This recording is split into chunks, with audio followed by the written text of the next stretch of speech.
මම වසන්ත මුදලිගේ ජාතික විධායක සභික ජනාරගල ව්‍යාපාරය අද දවසේදී ජනාරගල ව්‍යාපාරය මාධ්‍ය හමුවක් ඇඳවන්න වුණු ප්‍රධාන හේතුව තමයි යම් අනාවරණයක් සිදු කිරීමට තමයි අද අපි මාධ්‍ය හමුවක් ඇඳවන්නේ. අපි මේ රටේ ජනතාවට කියන්න ඕන පහුගිය කාලෙම ලංකාවේ සාකච්ඡාවක් ආවා ජාතික ජන බලවේගයේ ආණ්ඩුව එන්න කලිනුත් ජාතික ජන බලවේගයේ ආණ්ඩුව ආවට පස්සේ ලංකාවේ ජාතික හැඳුනුම්පත ඩිජිටල් කරන්න ඕන කියලා. ඒ වෙලාවෙත් අපි ජනාරගල ව්‍යාපාරයේ විදිහට අපි නියෝජනය කරන දේශපාලන කඳවුරු විදිහට ජාතික හැඳුනුම්පතට ජෛව මිතික දත්ත ඇතුළත් කිරීමේ ගැටලුව සම්බන්ධව විවිධ අවස්ථාවල කරුණු දක්වලා තියෙනවා. එතකොට මූලික වශයෙන්ම අපි කිව්වා ඩිජිටල් හැඳුනුම්පතක් සම්බන්ධව විරෝධයක් අපිට නැහැ. ඒ වගේම තාක්ෂණය සම්බන්ධ විරෝධයක් ජනාරගල ව්‍යාපාරයටවත් අපේ දේශපාලන කඳවුරටවත් නැහැ. නමුත් ඩිජිටල් කරණයට මුවා වෙලා ජාතික හැඳුනුම්පතට ජෛව මිතික දත්ත. එහෙම නැත්නම් ඔබේ කළු ඉංගිරියාව, ඔබේ අතේ ඇඟිලි සලකුණු ටික මේ සියල්ල ඒ කියන්නේ අතිශයින්ම සංවේදී ජෛව මිතික දත්ත එකතු කරලා ඒක ඉන්දියානු සමාගමකට ලබා දීම සම්බන්ධව තමයි අපේ බරපතල විවේචනය පහුගිය කාලෙම අපි ගෙනාවේ.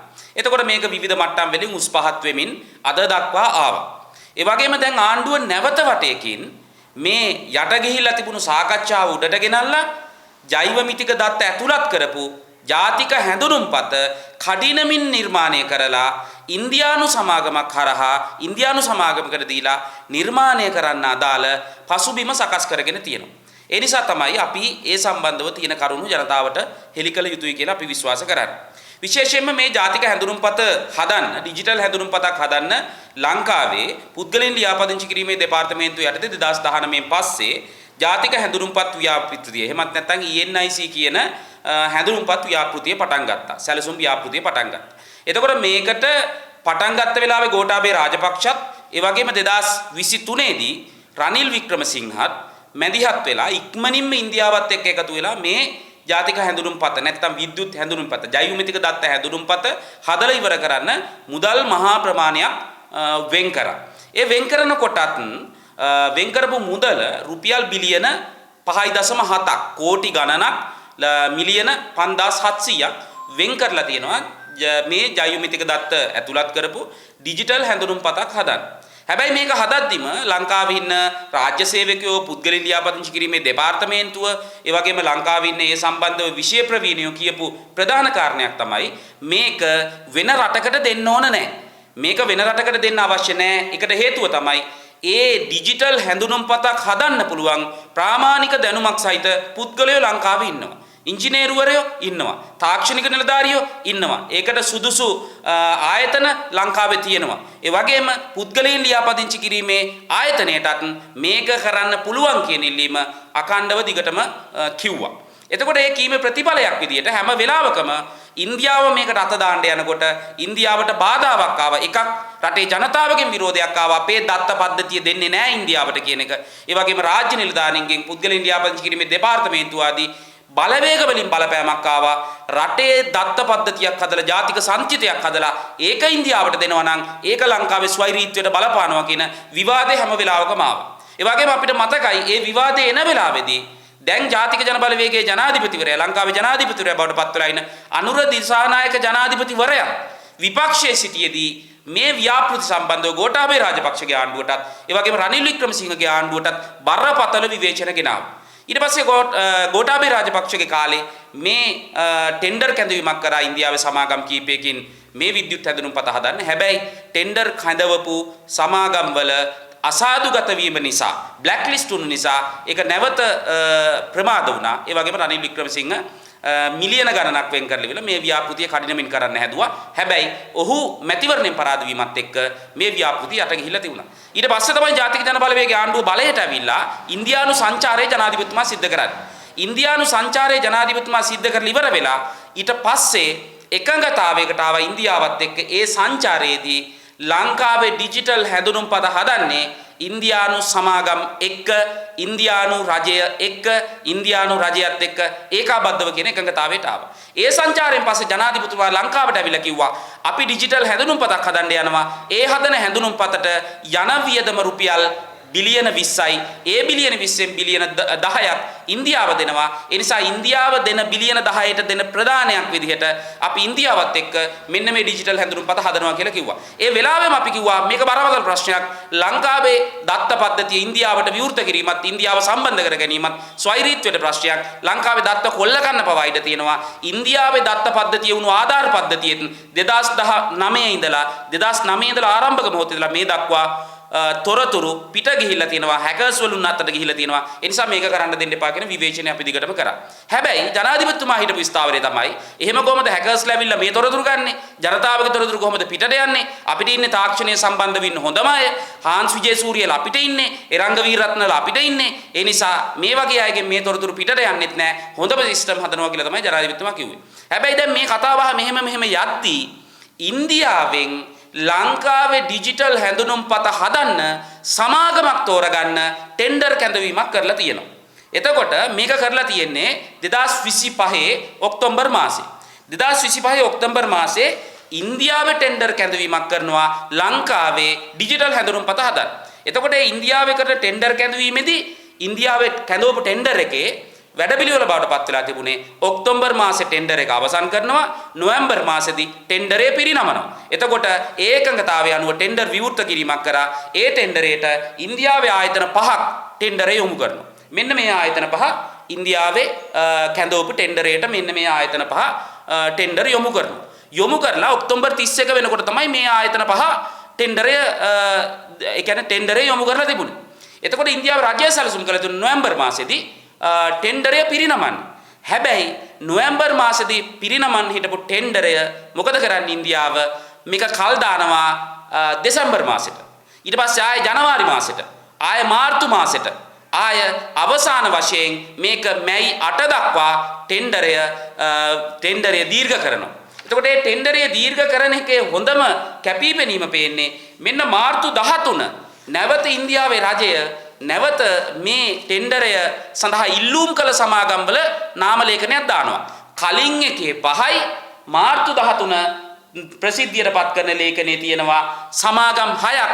6 වෙනි සමාගම මේ ටෙන්ඩරේ අතරතුර කල් ඇදලා මැයි වෙනකල් කල් ඇදලා ඇතුළට ඔබාගත්තු සමාගම තමයි මේ මැඩ්‍රාස් සිකියුරිටි ප්‍රින්ටර්ස් ප්‍රයිවට් ලිමිටඩ් කියන සමාගම. එතකොට මේක ගැන අපි කියන්න ඕන මේක තමයි ගෝඨාභය රාජපක්ෂ ඩිජිටල් හැඳුනුම්පතට අදාළව ටෙන්ඩර් කැඳවුවට පස්සේ ඒකෙන් අසාධුගත වුණු සමාගම රනිල් වික්‍රමසිංහලා මේක කරන්න යද්දී අසාධුගත වුණු සමාගම තමයි මැඩ්‍රාස් ප්‍රින්ටර්ස් එක, මැඩ්‍රාස් සිකියුරිටි එක. හැබැයි ඒක මෙන්න ඔක්තෝබර් මාසේ ලබා දුන්නු ටෙන්ඩරයක් කල් ඇදලා මාර්තු 13 වෙනකොට අර බ්ලැක් ලිස්ට් වුණු සමාගම මෙන්න මේ ටෙන්ඩරය ඇතුළට ඔබා ගන්නවා. ඊට පස්සේ මැයි 8 වෙනකල් මේක දික් කරලා දැන් මැඩ්‍රාස් සිකියුරිටි ප්‍රින්ටර්ස් එකට දෙන්න යනවා. මොකද්ද? ලංකාවේ ඩිජිටල් හැඳුනුම්පත හදන ටෙන්ඩර් එක දෙන්න යනවා. කවුද මේක දෙන්නේ? ඉන්දියාව. ටෙන්ඩර් එක කැඳවන්නේ ඉන්දියාව. ලන්සු වැගීම කරන්නේ ඉන්දියාව. ඊට පස්සේ සැපියුම් කරු මෘදුකාංග හදන්නේ ඉන්දියාව. එතකොට ඉන්දියාව මේ ඔක්කොම පද්ධතිය හදලා ඔක්කොම ටික හදලා ඉවර වෙලා අපිට කියනවා තොරතුරු ටික දෙන්න. කළු ඉංගිරියාව දෙන්න. ඇඟිලි සලකුණු ටික දෙන්න. ඔයාලගේ සංවේදී දත්ත ටික දෙන්න. අපි හදනවා දත්ත පද්ධතියක් කියලා. අපි රටේ ජනතාවගෙන් අහනවා ඔබ මේකට එකගද? ඩිජිටල් හැඳුනුම්පතට ඔබ එකඟ ඇති. අපිත් හිතනවා ඩිජිටල් හැඳුනුම්පතක් ගැටලුවක් නැහැ. හැබැයි මේකට ජෛව මිතික දත්ත ටිකත් ඔක්කොම ඇතුළත් කරගෙන කළු ඉංග්‍රීසියාව ඇතුළු ජෛව මිතික දත්ත ටිකත් ඔක්කොම ඇතුළත් කරගෙන ඉන්දියානු සමාගමකට දුන්නට පස්සේ අපි අහනවා මේකේ ජනතාවට එන බරපතල ප්‍රශ්නයක් නැද්ද? මේක රටේ ස්වෛරීත්වයට රටේ මිනිස්සුන්ගේ දත්තවලට බලපාන තත්වයක් නැද්ද? මේවා පිට ගියාට පස්සේ ඒකේ ප්‍රශ්න ඔබට පුද්ගලිකව මුහුණ දෙන්න වෙන්නේ නැද්ද? වෙනවා. මොකද දැන් මේ දත්ත මත පදනම් වුණු ලෝකයක් ඔබට මතක ඇති ඉරාන් ඇමරිකන් යුද්ධය ආරම්භක මොහොතේ දත්ත කොච්චරක් දුරට වැදගත් වුණාද කියන එකට ඔබට අපි අමුතුවෙන් කියන්න ඕනේ නැහැ. එහෙම තත්වයක් ඇතුලේ තමයි ජාතික ජන බලවේගයේ ජනාධිපතිතුමයි ඒ ජනාධිපතිතුමාගේ යටතේ තියෙන ඩිජිටල් අමාත්‍යාංශය ඇතුළේ ඉන්න නියෝජ්‍ය ඇමති රංග වීරරත්නයි ඒ වගේම ඒකට මුඩගෙඩි දෙන මුදලාලි කෙනෙක් වුණු හාන්ස් විජේසූරියයි 3-4 දෙනා එකතු වෙලා ඉන්දියාවට මෙන්න මේ දත්ත කොල්ලයට ඉඩ හරින්නේ. එතකොට මේක බරපතල ප්‍රශ්නයක්. මේක අනිත් ප්‍රශ්නේ තමයි දැන් ආණ්ඩුව කියනවා අපිට ඉන්දියාවෙන් රුපියල් බිලියන 10ක් දෙන නිසා තමයි ඉන්දියාවට අපි මේක පිරිනමන්නේ කියලා. අපි අහනවා ආණ්ඩුවෙන් ඉන්දියාව මොන ලබු ගෙඩියකටද රුපියල් බිලියන 10ක් අපිට දෙන්නේ? මොන ලබු ගෙඩියකට ඉන්දියාව අපිට රුපියල් බිලියන 10ක් දෙන්නේ. ඉතින් ආණ්ඩුවකට උත්තර දෙන්න ඕන. පිනටද? එහෙම නැත්නම් අපි පව් කියලාද? දැන් අපි දන්නවා ඉන්දියාව ජනතාවගේ වෙන ආර්ථික තත්ත්වය ගැන අපි දන්නවා. කණ්ඩ නැතුව ඉන්න විදිය, ආර්ථික අපහසුතාව තියෙන විදිය මේ ඔක්කොම දන්නවා. මේ ඔක්කොම තියෙද්දී ඉන්දියාව රුපියල් බිලියන 10ක් අපිට දෙන්නේ කිසිම ලබු ගෙඩියකට නෙමෙයි. ලංකාවේ දත්ත ටික ගන්න ඕන පසුබිම හදා ගන්න. ඉන්දියාවට ලංකාවේ දත්ත ටික අවශ්‍ය පසුබිම හදා. එහෙනම් අපි ආණ්ඩුවෙන් අහනවා ඇයි ඉන්දියාවත් එක්ක මොකද්ද මෙච්චර තියෙන දීගය? මොකද්ද මෙච්චර තියෙන යාළුකම?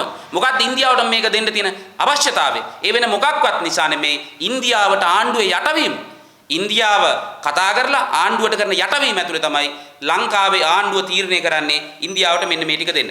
අනිත් එක තමයි ඉන්දියාවට මේ ටෙන්ඩරය පිරිනැමීම ඇතුලේ ඉන්දියානු සමාගම් ඉන්දියානු රජය සම්බන්ධ කර ගැනීම ඇතුලේ ලංකාවේ බදු මුදල් ලංකාවේ ජනතාවගේ බදු මුදල් බිලියන ගණනක් අපතේ යවනවා ලංකාවේ රජය. ඒ කොහොමද? දැන් කලින්ම 2019 ඉඳලා ලංකාවේ විද්‍යුත් හැඳුනුම්පතක් හදන්න ඩිජිටල් ID එකක් හදන්න පුද්ගලයන් ලියාපදිංචි කිරීමේ දෙපාර්තමේන්තුව වියදම් කරලා තියෙනවා මුදල් රුපියල් බිලියන 5.6ක් මිලියන 5600ක් මිලියන 5600ක් ලක්ෂ ගණනක් වියදම් කරලා තියෙනවා. එතකොට රජය තීරණය කරනවා ඉන්දියානු සමාගම් සහ ඉන්දියාව සම්බන්ධ කරගත්තට පස්සේ නැවත මේකේ ඩියුටි එකක් නැහැ පුද්ගලයන් ලියාපදිංචි කිරීමේ දෙපාර්තමේන්තුවට. නැවත මේකේ ඩියුටි එකක් නැහැ දැනට ක්‍රියාත්මක වෙන NIC ENIC ව්‍යාපෘතියට. ඒ නිසා රජය මැයි 31 වෙනකොට ENIC ව්‍යාපෘතිය වහලා දානවා. පුද්ගලයන් ලියාපදිංචි කිරීමේ දෙපාර්තමේන්තුව යටතේ තිබුණු මේ හැඳුනුම්පත් ක්‍රියාවලිය එතනින් බල රහිත කරලා බලය ඉවත් වෙන තත්ත්වයට ගේනවා. එක පැත්තකින් මේකට විරුද්ධ වුණු නිලධාරීන්ට ගන්න පුළුවන් ක්‍රියාමාර්ග අරගෙන එළවලා ඉවර වෙලා ආණ්ඩුවට හිතවත් අය මහ පුටු වලට දාගන්නවා. එහෙනම් මොකද්ද කරන්න යන්නේ? මැඩ්‍රාස් සිකියුරිටි ප්‍රින්ටර්ස් එක මැයි 31 වෙනකොට එනවා ලංකාවට ඩිජිටල් හැඳුනුම්පත් දෙන්න. ඒ ගමන්ම ලංකාවේ පුද්ගලයන් ලියාපදිංචි කිරීමේ දෙපාර්තමේන්තුව යටතේ තිබුණු ENIC ව්‍යාපෘතිය අවසන් කරනවා. ඒ වගේම ඒකේ ඉන්න සේවකයෝ ඉවත් කරනවා. ඒ වගේම මහ පුටු වලට ආණ්ඩුවේ හිතවත්තු ටිකක් දාගන්නවා. එහෙනම් හොඳට මෙන්න මේක එක සරල රේඛාවක තියලා බලන්න. මැඩ්‍රාස් සිකියුරිටි ප්‍රින්ටර්ස් එක එන එක, ඒ වගේම ටෙන්ඩර් එක කල් යන එක, ටෙන්ඩර් එක මැඩ්‍රාස් සිකියුරිටි එකට හොයේ ආසන්න සමාගමකට පිරිනමන එක, ඒ ගමන් ලංකාවේ රාජ්‍ය නිලධාරියෝ ඉවත් කරන එක, පුද්ගලයන් ලියාපදිංචි කිරීමේ දෙපාර්තමේන්තුවේ ENIC ව්‍යාපෘතියේ අවසන් කරන එක, සේවකයෝ ඉවත් කරන එක, ඒ වගේම ආණ්ඩුවේ හිතවත් අය මහ පුටු වලට පත් කර ගැනීම කියලා කියන්නේ සරල රේඛාවක තියලා බැලුවොත් පැහැදිලිවම ගේමක්. ඒ ගේමේදී බිලියන 5.6ක් ලංකාවේ පරණ ආණ්ඩුත් මේ ආණ්ඩුත් එකතුව වියදම් කරලා තියෙනවා. ඒක කිසිම ප්‍රතිඵලයක් නැතුව යනවා. ඒ නිසා අපි කියන්නේ ඩිජිටල් හැඳුනුම්පතක් ගේන්න ප්‍රශ්නයක් නැහැ. ඩිජිටල් හැඳුනුම්පතට මුවා වෙලා ඉන්දියාවේ හොර කොම්පැනියකට, ඒ වගේම ඉන්දියාවේ රජයට අපේ තොරතුරු ටික ගන්න ජනතාවගේ අතිශය සංවේදී දත්ත කොල්ල ගන්න දෙන්න එපා කියන බලපෑම අපේ පැත්තෙන් තියෙනවා. ඒ වගේම තමයි අනිත් පැත්තට ගත්තට පස්සේ දැන් මේක කරගෙන යනකොට දැන් කැපිපෙන ප්‍රධාන එකක් තමයි රජය කියනවා දැන් මේ දත්තවල සුරක්ෂිතතාවය ඕනෑ තරම් අපි ආරක්ෂා කරලා තියෙන්නේ කියලා. ඒ වගේම තමයි පහුගිය දවස්වල රටේ ලොකුවට සාකච්ඡාවට ආවා භාණ්ඩාගාරයේ ඩොලර් බිලියන 2.5ක් වෙනත් ගිණුමකට යොමු කිරීම සම්බන්ධ සාකච්ඡාව. දැන් ඉරංග වීරරත්නලා කලින් ඩිජිටල් හැඳුනුම්පත සම්බන්ධව අපි විවේචන ගේනකොට කිව්වේ මේවා කිසි ප්‍රශ්නයක් නැහැ ලංකාවේ සිස්ටම් මාර අප්ඩේට් කිසිම කෙනෙක්ට මේවා හොරා ගන්න බෑ තොරතුරු කියලා. හැබැයි එහෙම කියපු ඉරංග වීරරත්නම අපි දැක්කා ඊයේ පෙරේදා කෙඳිරි ගහලා කියනවා මොකද්ද? එහෙම තමයි සිස්ටම් වල හැකර්ස්ලා ඉන්න පුළුවන් තොරතුරු ගන්න පුළුවන් පිට යන්න පුළුවන්. ඉතින් ඕකනේ අපි කිව්වේ. අපි කිව්වෙත් මේවා යන්න පුළුවන් කියලානේ. දැන් භාණ්ඩාගාරේ තියෙන මුදල් ටික සම්බන්ධව හරියට නිරීක්ෂණය කරලා තීරණයක් ගන්න බැරි වුණු ඉරංග වීරරත්නලා අපිට කියනවා දැන් තොරතුරු පිට යන්න පුළුවන්ලු කියලා. ඒව යාළටත් කලින් අපි කිව්වා. අපි කියද්දි මේගොල්ලෝ කිව්වේ එහෙම වෙන්නේ නැහැ කියලා. හැබැයි හොඳට මතක තියාගන්න ලංකාවේ සියලු වැඩිහිටි ජනගහනයේ ජෛව මිතික දත්ත එක තැනකට අරගෙන ඒක ජාලගත කරනවා. ඒ ජාලගත කරාට පස්සේ ඔබගේ බැංකු තොරතුරු, ඇඟිලි සලකුණු, ඒ වගේම කළු ඉංගිරියාව, අතිශය පුද්ගලික තොරතුරු, ලිපින, දේපල සම්බන්ධ විස්තර ආදී මේ සියල්ලක්ම ලෙඩ රෝගවල ඉඳලා මේ සියල්ලක්ම එනවා. මේ සියල්ල තමයි ඊළඟ වෙළඳපොළ සඳහා පාවිච්චි කරන්න යන්නේ. ඊළඟ මාකට් එකට මේ තොරතුරු ටික ඕන, ඉන්දියන් මාකට් එකට මේ තොරතුරු ටික ඕන. ඒක දෙන්නේ රංග වීරරත්නලා මේකට මැදිහත් වෙනවා. එතකොට මේකේ තියෙන ප්‍රශ්නේ තමයි දැන් ඉරංග වීරරත්න මේ වෙලාවේ කරමින් ඉන්නේ අර කුමාර ජයකොඩිගේ දෙවෙනි කොටස. කුමාර ජයකොඩි මොකද කරේ? කුමාර ජයකොඩිලා කරපු එක තමයි බලශක්තිය අමාත්‍යාංශයෙන් ගල් අඟුරු ටෙන්ඩරය පිරිනමද්දී කල්ැදලා දූෂිත සමාගමකට දුන්නා. ඒ සමාගම කල්යදලා ටෙන්ඩරේ අරගෙන ඉවර වෙලා බාල ගල්ලඟුරුත් ලංකාවට පැටෙව්වා. ඒ බාල ගල්ලඟුරු වල ප්‍රමිතිය සම්බන්ධ ප්‍රශ්න නිසා ප්‍රමිතිය අඩුවීම නිසා ඒකේ පීඩාව ඉස්සරහට ලංකාවේ ජනතාව විඳීමට නියමිතව තියෙනවා. ඊට පස්සේ මේක වහගන්න කුමාර ජයකොඩි ඉල්ලාස් වෙලා දැන් විමර්ශනයක් කරනවා කියලා නාට්‍යකුත් සිද්ධ කරගෙන යනවා. දැන් මේ නාට්‍යෙම දෙවෙනි එක තමයි වෙන්න යන්නේ. ගල්ලඟුරු වැඩේදීම කරපු දෙවෙනි එක මේගොල්ලෝ කරන්න යනවා ඩිජිටල් හැඳුනුම්පතට. මේ හැමෝටම ලබදියාවන් අතර ප්‍රශ්නයක් තියෙනවා. ඩිජිටල් නියෝජ්‍ය ඇමති රංගවීර රත්නටත් ඩිජිටල් ශේෂ්ත්‍රයේ සමාගම තියෙනවා. ඒ වගේම තමයි හාන්ස් විජේසූරියටත් ඩිජිටල් ශේෂ්ත්‍රයට සම්බන්ධ සමාගම්වල ඔහුත් වැඩ කරපු සායවට අදාළව ලැබදියාවන් අතර ප්‍රශ්නයක් තියෙන කෙනෙක්. දැන් මේ දෙන්නට තමයි දෙන්නේ මේ ඔක්කොම ටික කරන්න කියලා. ඉතින් අපි ජනාධිපතිතුමාගෙන් අහනවා අපි අහනවා දැන් අර කුමාර ජයකොඩිගේ දෙවෙනි කොටසද මේ කරගන්න යන්නේ. ඒ නිසා අපි ජනතාවට කියනවා කුමාර ජයකොඩි බාල ගල්ලඟුරු ගෙනල්ලා ඒකේ ජනතාව පීඩාවට පැටෙවුවා වගේ දැන් ඒකේ දෙවෙනි කොටස තමයි මේ ක්‍රියාත්මක වෙන්නේ. ඒ නිසා මේක රටේ ජනතාව දැනගන්න ඕන. මේක රටේ ජනතාව දැනගන්න ඕන. මොකද ඕගොල්ලන්ට මේ රටේ ජනතාවට රජේ කරන්න යන්නේ එරංග වීරරත්නලා කරන්න යන්නේ ඩිජිටල් කියලා දැන් මේ කරන්න යන්නේ තොරතුරු ටික ගන්න. ඒ නිසා අපි කියන්නේ වහාම ඉන්දියාවට මේ ටෙන්ඩර් එක දෙන එක, ඉන්දියාවේ සමාගම් මේක සම්බන්ධ කරගන්න එක, ඉන්දියාවේ රජය මේකට සම්බන්ධ කරගෙන එක වහාම අහෝසි කරන්න කියලා අපි රජයට බල කරනවා. ඒ වගේම තමයි මේ ඩිජිටල් හැඳුනුම්පත හදන එකට මුවා වෙලා ලංකාවේ ජනතාවගේ ජෛව මිතික දත්ත බලහත්කාරයෙන් අරගන්න එක වහාම නතර කරන්න කියලා අපි ලංකාවේ රජයට බල කරනවා. ඒ වගේම අපි ජනතාවට කියනවා මේකට විරුද්ධ වෙන්න. මොකද ඔබ පත් කරගත්තු ආණ්ඩුව. ඒ වගේම ඔබ මේ ආණ්ඩුව පත් කරගත්තී අපි මේ කියන දේශපාලන විවේචන මේ ආණ්ඩුව ගෙනාවේ. ඩිජිටල් හැඳුනුම්පත සම්බන්ධව, ඒ වගේම ත්‍රස්ත පනස් සම්බන්ධව, ප්‍රජාතන්ත්‍රවාදය සම්බන්ධව, භාෂණ නිදහස් සම්බන්ධව, ඒ වගේම වැට් බදු වැඩි කිරීම සම්බන්ධව, ජනතාවට දෙන්න ඕන සහන සම්බන්ධව ආණ්ඩුව කිව්වේ. දැන් ආණ්ඩුව ඒ සහන මල්ලට, ආණ්ඩුව දුන්නු පොරොන්ද මල්ලට පස්සහරවලා පයින් ගහලා යනවා ප්‍රජාතන්ත්‍ර විරෝධී ගමනක්. ඒක වෙනස් කරේ නැත්නම් ලංකාවේ ජනතාව නැවත පරාජයට පත් වෙනවා විතරක් නෙමෙයි මේ ආණ්ඩු පරණ පාරම ගිහිල්ලා ජනතාව අධෛර්යයට පත් කළා නැවත පරණ දේශපාලන දූෂිත කල්ලි වලට බලයට එන්න පාර හදනවා. ඒ නිසා අපි හිතනවා ජනතාව ජයග්‍රහණය කරන්න නම් මේ සටන් පාට අපි යෝජනා කරන මේ සටන් පාට දිනවන්න ඕන, ජයග්‍රහණය කරවන්න ඕන, මේ වෙනුවෙන් පෙනී ඉන්න ඕන. ඒ සඳහා වූ මැදිහත් වීමක්, ඒ සඳහා වූ සරණක් ඉස්සරහට තියෙනවා. ඒ වෙනුවෙන් පෙළ ගැහෙන්න කියන ආරාධනාව අපි මේ රටේ ජනතාවට කරනවා.